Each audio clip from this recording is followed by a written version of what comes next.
people of Santa Cruz, students, allow me to introduce Joey Brown.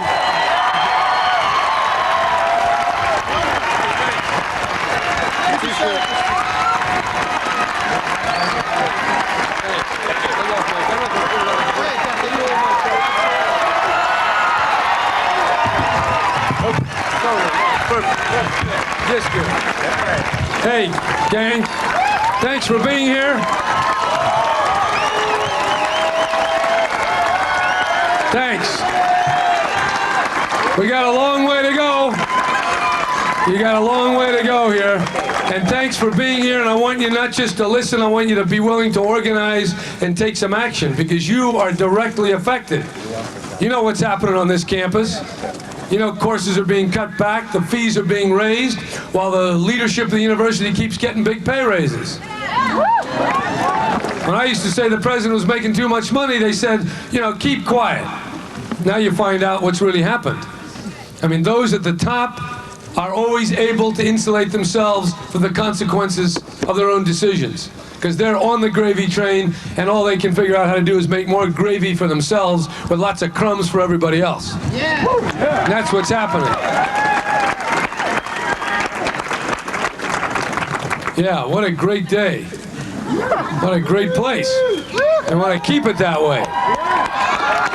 You know, when I went to the University of California, it cost $125 a semester. Yeah, that's what it cost. We've come a long way, baby. But the worst thing is, it's still going to keep going. They have $10 billion in deficit on top of the $14 billion last year. These numbers are so mind-boggling. What do they mean? Well, they mean the next year fees will go up. And the year after, fees will go up. And every year, the number of kids who come to this college are going to come from more and more affluent families for the most part. And that's not fair, because this university ought to be open to every student in this state that can qualify.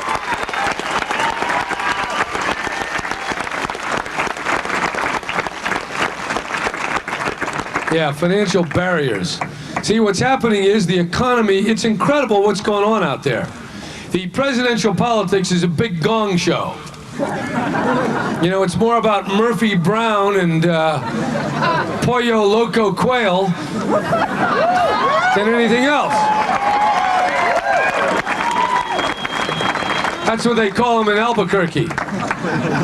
That's where I got that. It's not original. But I thought it was so apt. Quail. I don't even know if he watches television. He is television. He's a bad series that should have been canceled a long time ago.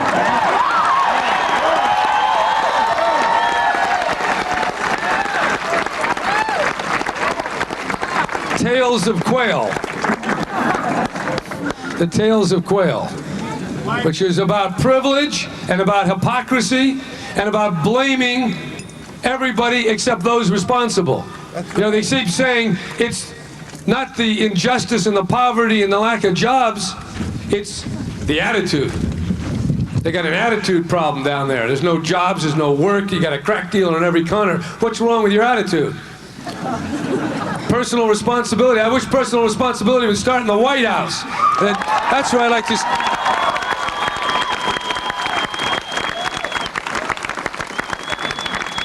Maybe if Quail had a little more personal responsibility, he might have gone to Vietnam and trying to duck out of it. You know, he's the biggest hypocrite to come down the pike, and we're not going to let him get away with it.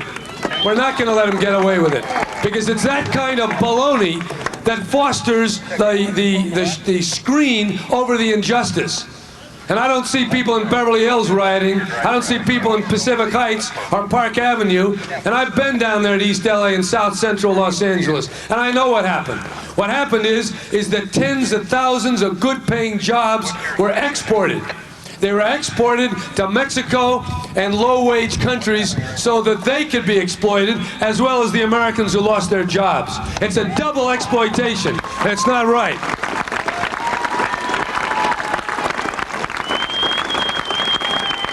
And Quail lives in public housing. You know that. Yeah, the vice president has public housing and Medicaid.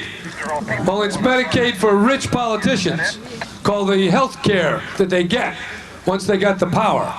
You know, these people who, you know, they live in their glass houses and they make decisions. You know, we got this trade treaty that they're all pushing to move jobs even faster to Mexico. And if you want to look at what's going on here, the lowering of wages. I've just been through 5 airports. I've been asking people who are the security guards, how much do you make? One made $4.25, no benefits. The other person made $4.90. Another made $5, been there 3 years. These are people who are in their 40 and 50 years of age, have to support a family. What does Quayle say about that? You see, it's a diversion. What's happening is that you have a global economy that allows money and technology and jobs to go anywhere. And the principle that Quayle stands for is that if you can pay less, go there. And it doesn't matter whether you disrupt the community, whether you kill jobs, you abandon cities. It's okay, because the new closet dictator is the market. And if the market says go to Tijuana and hire 14-year-old teenagers to do the work that used to pay Americans $10 or $12 an hour, it's okay. But look what happened. You go to Tijuana, you got people living in shacks, they don't have paved streets, they got sewage problems, you got pollution in the beaches on both sides of the border, and the wages are so low that the turnover is horrendous, and people have to come across the border and get a real job. So it isn't working for Mexico, it's not working for America. It's only working for the multinational corporations and their frontmen like Quayle, who are concentrating wealth and impoverishing people. It's not right. Take it back. Take it back for America.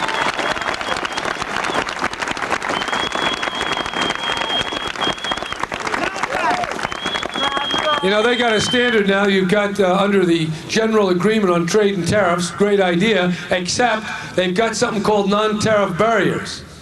And the Mexican government brought a proceeding under GATT, and it said the Marine Mammal Protection Act was a non-tariff barrier because it made the catching of tuna by Mexican tuna boats unacceptable in America because they kill so many dolphins. And they said that's not right under the General Agreement of Trade and Tariffs, which is an agreement. So what you have is an attempt to use international bureaucracy to subvert the environmental rules that are enacted by the Congress of the United States. And you got to watch what's going on here. You have things that you fight for which really don't even go far enough, and then they're undermined by these obscure bureaucracies. They got another one called Codex Alimentarius Commission. Never heard of that? Yep. You never heard of it? No. What the hell are you studying around here? Okay, Codex Alimentarius is something relating to agricultural standards, and it's an international commission, and it's going to have the right to rule on health and safety. So it will be able to say at a commission meeting somewhere in Rome that the amount of pesticide that's left in food isn't high enough, that standards in America are too strong, and therefore they interfere with free trade, and it's a non-tariff barrier. And this little bureaucracy that is lobbied by big business, corporations like Nestle and others, outside of any kind of popular representation, will start overruling rules that have been adopted either by California or by the Congress. And that's a real threat. And that's what we're talking about here. We're talking about protecting the environment, protecting jobs, and protecting democracy itself. You know, I want you to imagine something. What if, for example, just visualize this, that the Congress and the Vice President and the President's office could be moved to Mexico. Move them to Tijuana. And instead of paying the Congress $130,000 a year with check writing privileges and pensions and health care, you gave them $13,000 a year. And instead of having the Vice President have his own house and mansion and guards and huge salary, you cut it by a factor of 10 and said, you got to go live in Tijuana. That's where you work now, fella. Now, if that were possible, do you think that the Congress and the President and the Vice President would support an unlimited free trade treaty to move jobs to Mexico? No. No. They know that under the provisions of the treaty, their jobs are totally safe. They get to raise their pay whenever they want. But people who work in ordinary jobs, they don't. And the trouble with that is that as you lower the wages, you lower the ability of the community to take care of itself. You lower the ability of people to pay taxes, to support their families, to have a decent life. And so what you have now is this situation of the world where you have hundreds of millions of people who are coming up from a pretty disadvantaged situation where they'll be glad to work for $1 an hour. These are third world standards. They're not good, but we have to recognize something, that if we have an absolute level playing field where as many jobs as possible that can be moved to countries that pay $1 an hour, then that is the target wage which will start pulling down and is American wages. And it won't stop with just factories. It'll go to businesses and everything else. You see, I mean, you could even move the airlines to Mexico City and start paying the flight attendants half of what they're getting now. You have a pressure, downward pressure on wages to equalize the conditions that prevail outside in the global economy. But the problem is the sacrifice is not distributed equally, because the people at the top are doing better than ever. The top 1%, as the Federal Reserve Board has pointed out, have now accumulated almost $6 trillion in assets. 90% of everybody else in this country, that's 225 million people, have about $1 trillion less all put together. And so what you have is an incredible concentration of wealth that has no historic precedent. Take it away. Yeah. Now how do you do that? How do you do that? The man says take it away. The problem is that the 1% who have been able to insulate themselves from this downward pressure on wages, this is the group that controls politics. Yeah, it does. I don't care whether it's the Bush campaign or the Clinton campaign. The money comes in $1,000 checks. Comes in political action committee money. That's what it's all about. Even in your Senate race, are people running around giving speeches? They're on the telephone, dialing for dollars, accumulating enough money to buy time on the public airwaves to manipulate the 45% who are going to turn out to vote. Because the other 55% know it's empty and meaningless, and it won't make a dime's worth of difference who wins, because the top 1% are buying it like so many bars of soap. And until you challenge that, you don't get anywhere. That's why I'm still in this campaign.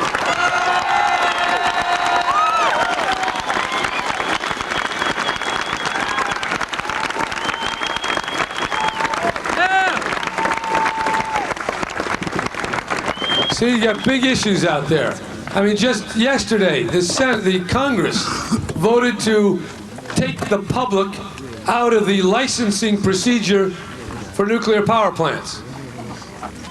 Yeah, they just voted that. That's the Democratic Party.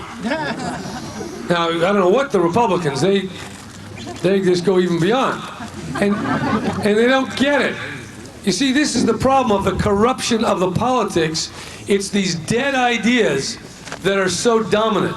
It's the dead hand of outdated ideas and habits that are controlling this country. And here we have not only trade rules, but environmental and energy rules that aren't being written to serve the future, to serve humanity, to serve nature, to serve anything. Here we know that half the energy that we consume is wasted. Half of it. So what we need is not another speed-up process for nuclear power. We need a commitment to cut energy consumption in half. That's what we ought to be talking about.